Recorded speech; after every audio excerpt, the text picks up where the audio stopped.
I think, going beyond Brett Kavanaugh, and it's an argument being made by Republicans. There's a question about whether it's true, but there's a whole Washington Post article this morning where the title is "Male Fury and Fear Rises in GOP in Defense of Kavanaugh." And the notion is that men are somehow being threatened in a larger sense by what's happening. And that they're as energized now, that if Brett Kavanaugh is an avatar of how men, white men, are now being victimized and besieged by all of this Me Too movement, are they as energized as women are? Hang on one second, Jeffrey, because I want to do two things. One, I want to play Donald Trump Jr., who in this interview made this case. So let's play Donald, DJT. Who are you scared most for, your sons or your daughters? I mean, right now, I'd say my sons. But when the other side weaponizes it against men and says, 40 years later, we can bring it up, and you did something in high school that no one remembers, but it should disqualify you from ever doing anything again, it really diminishes the real claims. So that's text as subtext right there. You know what? Every night, I cry myself to sleep over the fate of white men in America. White men have no power. White men, I mean, it's such garbage. I mean, it is so ridiculous. You're not listening to right-wing media where this is a talking point that has caught on like wildfire. I understand that. And you know what? If you sexually assault someone in high school, your life should be ruined.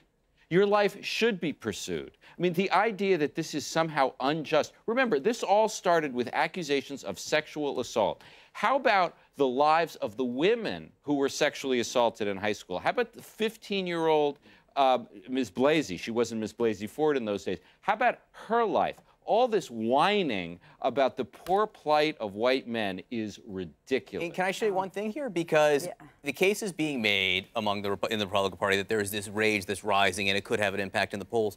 Well, we have a poll from Quinnipiac which shows perhaps something different. It gets to the idea of support for Brett Kavanaugh, and support for Brett Kavanaugh has dropped substantially over the last week. 48% now oppose his confirmation. It was 42 in this Quinnipiac poll on September 10th.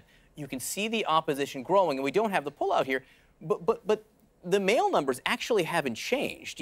Men are not supporting or opposing this confirmation in any greater numbers. Women, however, are opposing this confirmation in much greater numbers. 55% oppose the confirmation, Anita. So if there is energy, Republicans making the case that angry white men are going to change the fray. Maybe it's not the angry white men. Maybe it's the angry women.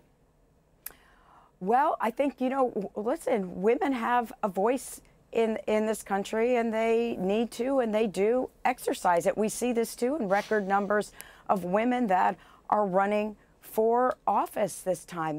That's a good thing. I think women bring great sensitivity and clarity to a lot of big issues in our country. And I think, with the clip that you showed from Don Jr., maybe not the best messenger for this issue of fair. What I take from that really is an issue of fairness for both men and women to be treated appropriately, fairly, and for all their voices to be heard.